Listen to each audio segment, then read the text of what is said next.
Woi, kejap, kejap.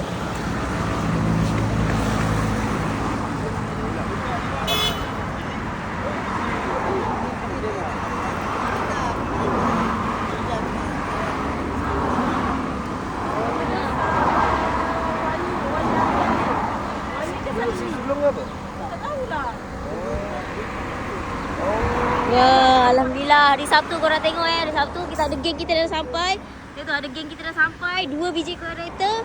So macam biasa steady je kita orang dari pukul 7 pagi sampai 1 pagi. Tunggu korang semua kat sini. Korang tengok ni.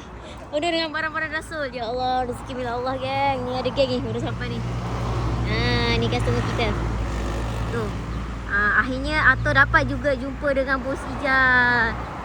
Ato teringin sangat nak pakai jati. Alhamdulillah hari ni anaknya bawa satu family.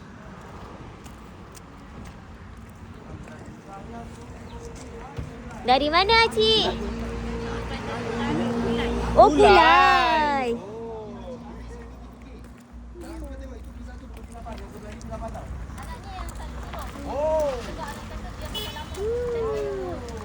Sudah balik.